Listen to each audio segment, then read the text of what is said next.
So the trade deadline, as you're listening to this today, loyal listener, is I believe 3 o'clock Eastern Standard Time. But I'm gonna double check that as to not misspeak, because they ought to just make 4 p.m. Eastern Standard Time, so 3 o'clock here in the Central Time Zone. So if you're listening to this before 3 o'clock, there's still optimism that some of these trades might happen, or pessimism that they do, depending on which side of the fence you're on.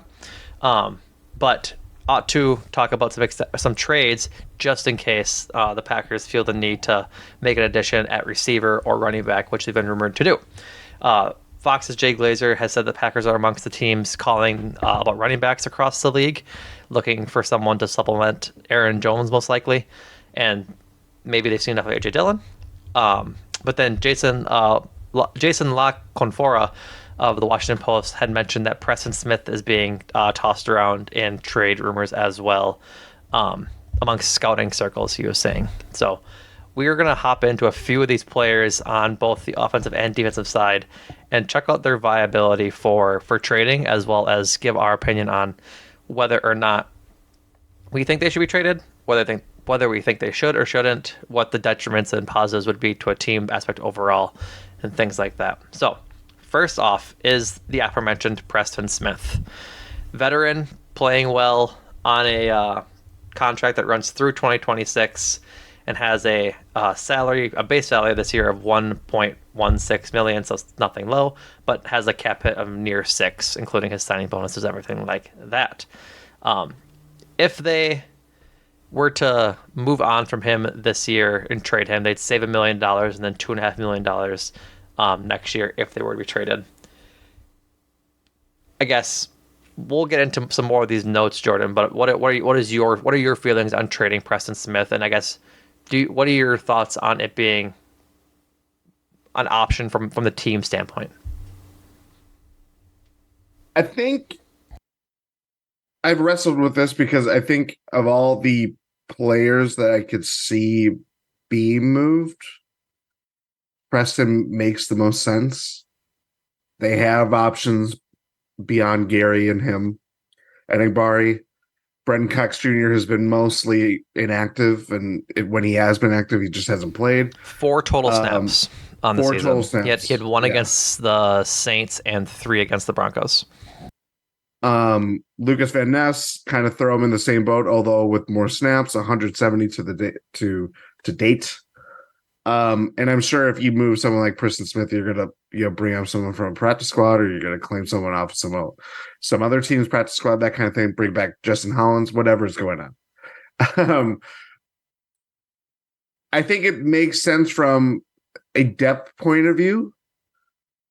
I would say, as much as Rashawn Gary is clearly the most talented pass rusher on this team, I would say Preston Smith is the most well-rounded.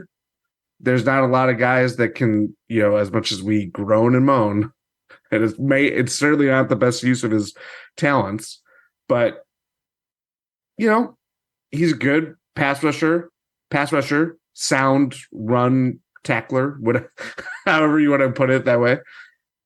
Can drop back into coverage. Not ideal. Not ideal, Jim. At all. No. But I do think that they would be missing someone that is certainly polished, a veteran leader.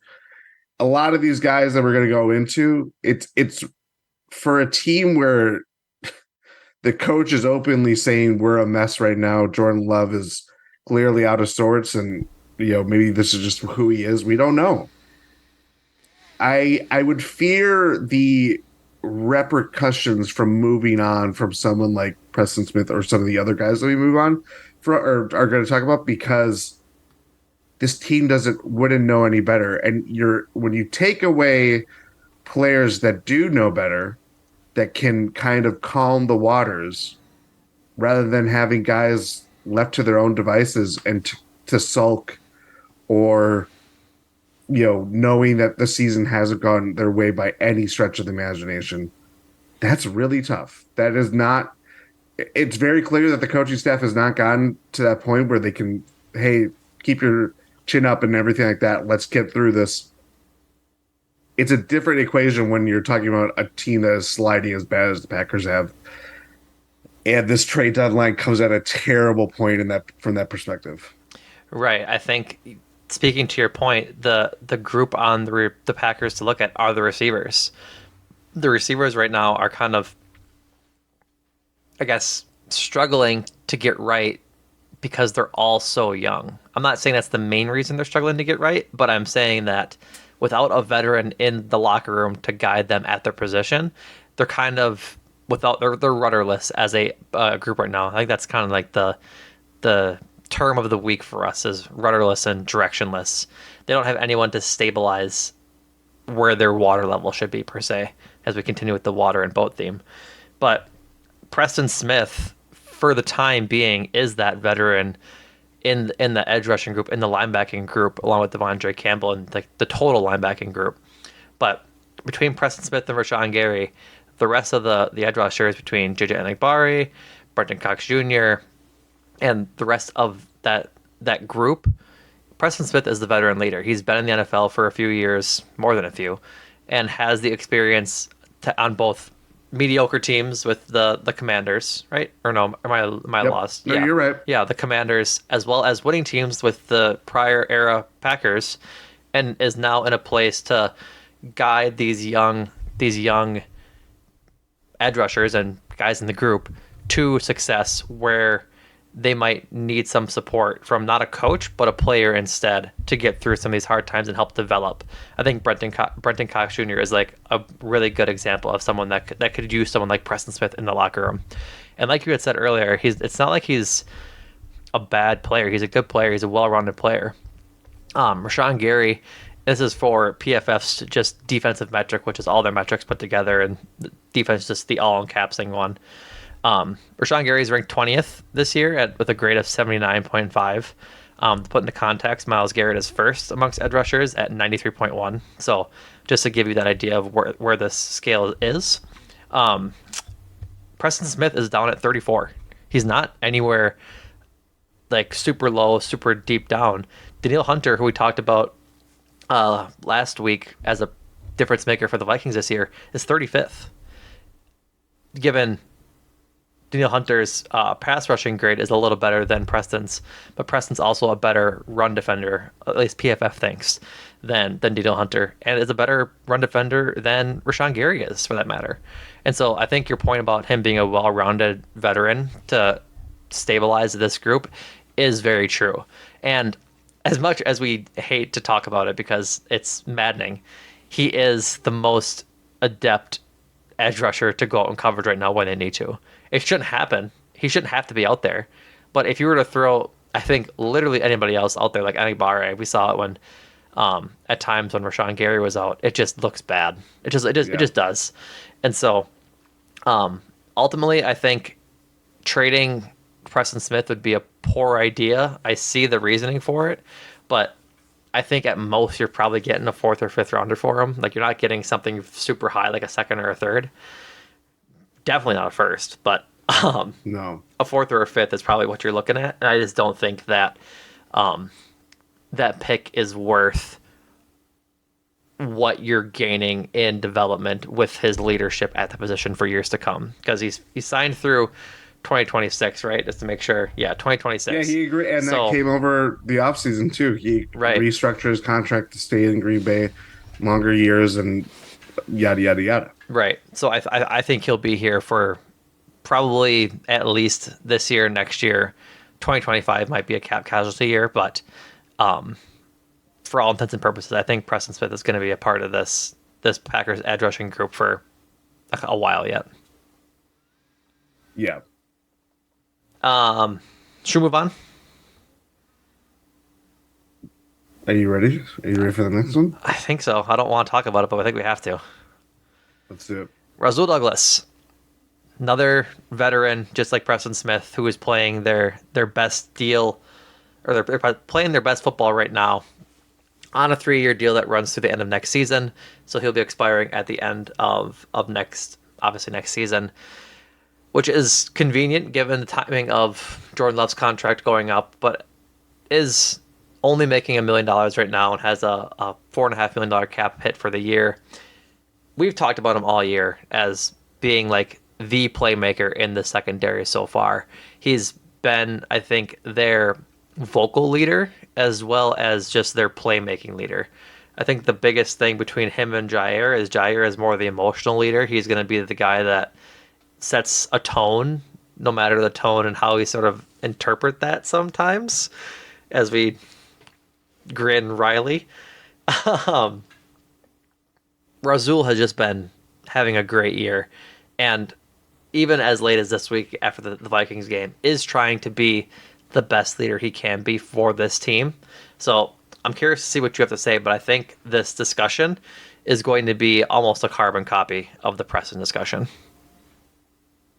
Yeah, because I think there's at least I think for the secondary and the cornerback position specifically, Razul obviously has played the most. He has more snaps. Jair's been on the lineup the last couple of weeks. It is what it is. We knew that the secondary was going to be a liability in terms of it's very thin. It's propped up by Razul and Jair. Darnell Savage is currently out. Um, and the fact that Razul has been kind of the guy that they have turned to in the locker room to kind of help try to erase this, I guess, downward momentum. He has been very, I would say, critical, but also like in a very just like self-effacing way of where they're at because nothing is going right so far. And I think for me, I look at it this way of, yeah, Razul Douglas would probably help a lot of teams right now. I'm sure a lot of teams would probably look at what he's making and it's a very digestible number. It's not a lot of these guys. It's a weird position for the Packers to be in where they have veterans that are productive, but they've restructured their contracts that it's like they're making pennies Right. by comparison. And for Douglas, it's like, okay, if we're really looking at everything in terms of like their financial layout, and if you're going to move players maybe to gain more picks or move them on, knowing that you're entering a full-on rebuild here, which is on the table, do you basically cash in your Razul Douglas ticket right now, or do you wait till the offseason and maybe think on bigger fish to fry, whether that's moving on from Jair? Because I think really, like I we all have these strong opinions and convictions of what the Packers should do. Should they go into full tank mode or whatever? This team is just bad right now. They're on their way to getting into that top five. They're at 6 right now. Like they don't really have to do a full down tear down to get to vault into that position. And really, again, building blocks here. If you just recently extended Rashawn Gary, you just signed Jair Alexander to a contract extension a couple years ago. Last Been offseason. it's been hit or miss, really, in terms of his production and obviously the team's success folded into that too. Um, I don't know. Like I think anything is on the table in terms of just like thought exercises, obviously. I don't know if we're at the point where they is Razul Douglas the kind of guy that they'd be like, hey, let's move on from him and then we'll see what we have with Jair and Corey Ballantyne, Robert Rochelle, who they just picked up last week. Carrington Valentine, Keyshawn Nixon, like it's that's where we're at right now. Right. You know what I mean? And it's going to come with the territory if they continue to plunge it to the bottom. Right. And I think your point about looking at bigger fish to fry is maybe the more appetizing way to go about this for the Packers rather than moving in season. Because I think the biggest thing about this entire trade discussion, the trade deadline, is that we've known for a while that the Packers will never go full tank and they're always going to go out there to win games. They just are. Mm-hmm. We saw that evidenced by the fact that they didn't start Jordan Love at the end of last year when Rodgers went down against the Eagles injured and their playoff chances were all but gone despite making a little run at the end of the year there. So I think they're always just gonna make the moves that are best for their winning culture, and to the detriment of that sometimes. I don't think trading Razul right now is a good idea because right now they're so thin at secondary. It would take longer. It would have a harder time stopping what is already a somewhat of a porous defense at times if you take out your highest graded corner, um, and trade him to somebody else. For Yeah. context, Razul is, I can't do this math quickly in my head, but looks to be about 10th or 11th ish in coverage grade according to PFF, and is 18th in total Most snaps on defense. the Packers defense this year too. Right. And so he's grading out well in coverage at 79.6. Like, he's the top guy is Darius Williams at 87.8, so less than 10 points behind the top guy. He's in that sort of elite group along with guys around him, including Devin Witherspoon, the rookie in Seattle, Christian Gonzalez, who was doing well before he went down with an injury. Um, Looking at Trey Brown for the Seahawks, D. Alford for the Falcons. Sauce is only 3 points ahead of him at 82. So like he's in some, I'm not gonna say elite, but some pretty good company, as when it comes to coverage this year. And so he spoke after the Vikings game about trying to be a leader for his group, and I think it's best served to keep this guy on the team for now, because Jair's playing hurt for all intents and purposes. Like, if we want to pick and It choose that, showed that yeah, way yesterday. right. I think the point being is that if you trade Razul, this secondary is going to be decimated between no Eric Stokes because he's on IR, no Darnell Savage because he's on IR, and then Jair is out with a testy back week to week. If you're taking out Razul, you're starting Carrington Valentine, Corey Ballantyne, Keyshawn Nixon, Rudy Ford, Jonathan Owens. You want to talk about a secondary that will get torched week in and week out?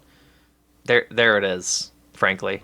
And I don't have their heights and everything in front of me, but I know for sure that Razul is one of the taller guys in their secondary.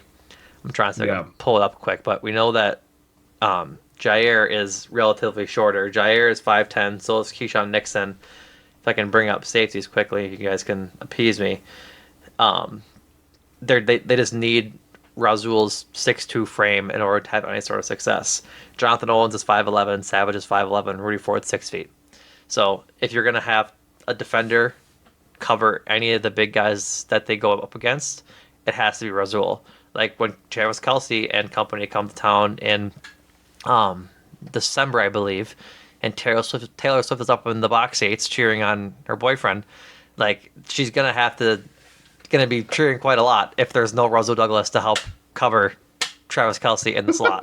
Like, that's just the case. You can't expect a guy to cover Travis Kelsey, who I'm pretty sure is like 6'5", 6'6". Dude is tall. Yes. You can't expect Jair to have any sort of success or have literally any other player to have success except for Razul against him. Like, Razul is giving is 3 inches shorter than Travis Kelsey, and he's the only guy that the Packers have that could probably defend him. So Yeah. I think you're just really setting up yourself to have a end of the year like the Bears did last year, where it's just abysmal for 15, 13 straight games. And even then, like again, what are we talking about with Razul Douglas? Fifth rounder, Same thing as sixth Preston. rounder? Yeah, same thing as Preston. Like, you're Like not getting a whole lot for him. he's a number two cornerback for I mean, really number one this year for the Packers. But um again, he's a guy that I would if you're gonna explore bigger questions in the offseason, theoretically, Mm-hmm. just speculation. You need someone to kind of again a rudder within that secondary because safety is going to look pretty different, Yeah. especially with Savage being on a contract. And we'll get to Right. him. Quick note on him: he would have been probably a good trade candidate just because he was playing well. In the last year of his contract, another guy that was easily digestible for other teams. We already saw the Eagles make a play for Kevin Byard, Byard, Yep. Baird, Baird. from Tennessee. You know, again, a lot of these contending teams have already had some hits in their secondary. Dallas is certainly one of them, with Trayvon Diggs being gone Mm-hmm. last month. Yep. But maybe that's where Roosevelt Douglas gets looped in if other teams really want him. But I don't know. I don't know. Yeah, it's hard. I ultimately don't think it should be something the Packers explore, because I think your point of this team is already bad, right? Yeah, This team is already bad. What does it, without trying. without trying, what does it do to really trade two veterans like Smith and Razul to make that team all the much worse? Like, it's going to be hard regardless to get lower than the Bears and the Panthers, to get up into that one or first or second QB off the board kind of range. Depending on how those two teams continue to play out their years, it's seemingly like that's going to be sort of the case. The Cardinals too, like the Cardinals currently have the top pick, and they stink. Yep. And they're benching Josh Dobbs for Clayton Tune, who sounds like the character out of the Name that tune. He sounds like the character out of the Chappelle Show skit. Like he just, Yes. it's just, it's. I just don't think this team needs help being bad, and I would rather have veterans helping be leaders You're also and teach other guys how to lead before they end up walking out the door. Because like I would doubt Razul would sign another contract here unless he really likes being here, but he's here at least another year at most, unless he signs another contract. And if you really don't value him that much, then sure, trade him. But I think he does hold a lot more value than that might suggest to the team. we're also adding, we're not going to be drafting based on need, No, based on what this roster is. yeah, But there's going to be a lot of things that they're going to have to take care of, and the more, this is just a general trade thing. The more that the Packers take away from what they have, and granted, yes, it's not great. Why would I would understand why someone would be like, well, why are you clutching to these players when the team is not that great? Fair. It's a fair way of looking at it. I would also say, why add more to the pile of things that aren't working for this team personnel wise? Because they're not going to have all the resources to just be like, hey, we'll get them through free agency. We got, I think, what is it, 11, 12 picks coming in the draft next year? They're not all going to hit. Like, no, as much as we think this first round pick next year is going to be the next Messiah right. at Lambeau. It's not. That's not always how it happens. And I think for what it's worth, to put into context, the Packers only have 8 picks next year. I should say only, that's a lot of picks. But they have 1 pick for each of the rounds, plus the Jets pick. So, like, they're not going to have... I don't think that's true. I think they have more. They'll have compensation picks. Which haven't been handed out yeah, yet. yeah. So, Yeah, that's of their confirmed picks, I guess you're right, they will have comp picks. They'll have, I don't think Devontae's pick is this year. They'll have Lazard. Yeah, Lazard. I don't think they get one for Rodgers. Who else did they lose? I'm trying to think. Amos, maybe. They might get a couple. They might get a couple. But the point being is that as of right now, they only have 1 pick in each round, and then the Jets pick. And so, yeah, if they have 10, 12 picks next year, that's fine. But this team doesn't need more picks. They don't. They're young enough, frankly. Yeah. And so I would rather keep the veterans around and trade Yes. those deeper picks up for higher caliber talent in the draft. I'm of the opinion that they can trade every third for the rest of time to try and move up higher into the second round or the back end of the first, and then treat 5th, 6th, and 7th round guys like they're just trading cards. Honestly, I know there's some talent that come out of there. The Carl Brooks, the Colby Woodens, the Dontavion Wickses, the Grant DeBoses, whatever you want to call them. There's talent back there, but I'd rather just take bigger chances on guys who are graded out higher and have more likely of a chance of having an impact their rookie year. So let's move on to the next guy. I guess. Do you want to go through Donald Savage? We kind of went through him already, talking about. I went through them. Yeah. I'm always confused whether you can trade an injured player because I played Madden. You couldn't do it then. So let's go on to our final guy, who is AJ Dillon. AJ Dillon in the last year of his contract, 1.33 million base with a cap hit just north of that a little bit at 1.68. The team's leading rusher by basically default since Aaron Jones has been hurt most of the year. And Jordan Love can't scramble for every play. That's right. 85 carries, 266 rushing yards, 100 totals, or I'm sorry, 366 total scrimmage yards, and one touchdown in 250 snaps this season. So, AJ Dillon, the month is about to strike November. Maybe he picks it up a little more. It's something you can sell other teams on, but has been up and down all year long. Like he just started slow with the opportunity to be the starter behind Aaron Jones. Once he went down, he didn't really capitalize, and that was a point of contention amongst us on this pod and amongst fans overall. Has picked it up as of late. You made a great point in the chat in the Discord on Sunday, breaking the action. Join the Discord, gsp.info. That it seemed like AJ Dillon was having a really good game and a good game rushing, was getting involved in the passing game, and then got hurt. Went down for a couple plays, ultimately came back. But you said that it was indicative of this season, that things were starting to pick up. They were going, and then injury. And then bad thing happens. And so I guess the idea behind trading AJ Dillon is that you think you're going to keep Aaron Jones probably for the rest of his career. If he sticks around next year, I think next year will be interesting if he is a cap casualty, given that I think Aaron Jones is $11 million cap hit next year. And they have Emmanuel Wilson on the roster behind him, a guy that I think the team in the franchise clearly likes because they kept an undrafted rookie free agent on the 53-man roster, and he gets snaps. He's not like Brenton Cox Jr., where he's only getting 4 snaps in the season. He's getting 2-3 snaps a game and is making some breaks at some of those runs, particularly the one against the Broncos at the end of the first half last week. So if you think AJ Dillon, you're not going to bring AJ Dillon back, maybe you trade him.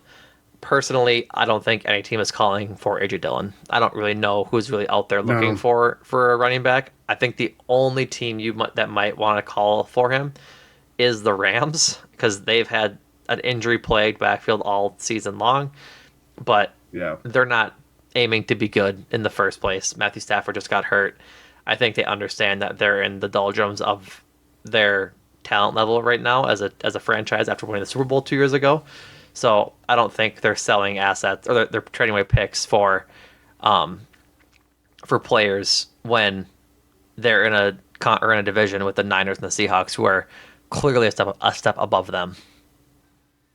Yeah, again, I think this is probably a more clear-cut way of looking at it, where you don't really have to trade for AJ Dillon knowing that he's going to be a free agent in a couple months. Right. And given what he's playing, it's gotten better. But he's not going to get lead starter running back money. We know how devalued running backs are by large. Yeah. And yeah, like I don't know if the Packers will have interest in him beyond this year. I wouldn't say his play is warranted. I legitimately have no idea what this running back room is going to look like next year. No. I would hope that Aaron Jones factors into it, but there's so much uncertainty, and the fact that they're essentially capping his touches in part because of his hamstring injury just leads to questions about, is he sitting well with this kind of role? And you know what I mean? Like, athletes are wired to play regardless if things are, limiting them from playing at 100%. In terms of AJ Dillon, the guy has gotten better as the season has gone along. Packers have had to rely on him. He's got the most carries, most yards. Not that it's world beating numbers by any means, but yeah, I don't see it from a market perspective, and we'll see how this running back room shakes up, because it really, anything could be on the table of both leaving, one staying, one going. maybe both stay another year, though I highly doubt that option. But yeah, It kind of just like he's making. He's I'm sorry. He turns 26 this coming spring, and you look at some of the other players that are probably in his range, like Gus Edwards is probably in his range of talent level. Um, Maybe Jermichael Hasty in his range of talent level. Um, there's not a lot of guys in this sort of. I'm looking at like Samaje Perine is in his age at his talent level, and they're getting like less than $10 million, like less than. They're not getting a lot. Especially it's not a lot no. guaranteed either. Like Samaje Perine got $3 million guaranteed. Gus Edwards got almost four when they signed their contracts around the same age. So it kind of depends on what he sees fit and what other teams see fit. But yeah, I don't know whether I want to trade AJ Dillon or not. Like, I just don't think you're gonna get a lot for him. And what is a Is that seventh better than nothing? is a seventh round pick better than nothing? Maybe. It might just be a wash. I mean It that's probably is a wash. I think it's the yeah. most like unharmful. Is it a boat or the mystery box? I think it's the Yes. most unharmful that situation like ever. Drafted in the second round, the in a year where we didn't need a running back between Aaron Jones and Jamal Williams. So look at Goody for that one. I think it's for the most part worked out. I think the idea was there. He was good early in his career. He was good his sophomore year, but hasn't been able to take that jump like we would have wanted to become a true like workhorse back to succeed Aaron Jones. But all that aside, I don't think it's a Yeah. failed pick. I think it's a wash. Not super positive, not ultimately negative either. So is a seventh round pick better than letting him walk at the end of the year? Sure, In theory, but in it's just a theory, but dart then throw. right in theory, but then that brings you to then three running backs on the roster with an hampered Aaron Jones. Or I'm sorry, it brings you down to two Too. with a hampered Aaron Jones. Hmm. So I don't think they'll do it. Ultimately, I think as we talked pre-pod and earlier today, I don't think they're going to make any trades. I was going back through the history. I think we did this last year on the deadline too, but the Packers just historically don't make trades in season. Traded away Ty Montgomery and Clinton Dix in 2018, I believe that was, and then before that, I believe it was a different running back whose name escapes me right now. I had that up on Spot Track at one point, but Niall Davis. Niall Davis. Yep, that's what it was, or who it was, mind you. So all in all, I wouldn't expect like in the same vein that they traded Clinton Dix in the middle of a bad season. That could have been the Darnell Savage lane. I don't think that Do you is. remember what the Packers got for Clinton It Dix? was like a seventh rounder. It wasn't a It lot. was a fourth rounder. Jesus. I think had more potential than Savage at that point, but I think Montgomery. Ty Montgomery got the seventh rounder from the Yeah. Ravens. So I looked at them both Fourth today. So rounder. That's pretty. That was higher than I remember. than you anticipated. Yeah. Well, So I think the place at which he was drafted. So I guess Donald could have gotten that, but I don't know if he does. He had a pretty poor last year. He was playing well this year, but who knows? For all intents and purposes, I just don't think they make a trade tomorrow/today as you're listening to this. So hopefully this is all for naught. Maybe we had some insightful things that end up proving true. If not, it was fun just to go through it because I think a lot of these things we didn't have a chance to go through on Sunday, but I think it was important to be said about the state of this team and how it looks for trades as the season continues for another 9 hours until the deadline hits. and at the very least, we talked about Rashawn Gary. That's right. That's right. So, anything else, Jordan? We got here. No, I think that about covers it. We'd both be surprised if the Packers make any moves, but again, things could change. We'll see if there's actually a team that wants to bring in one of the veterans that the Packers might be willing to part with. Right. Exactly.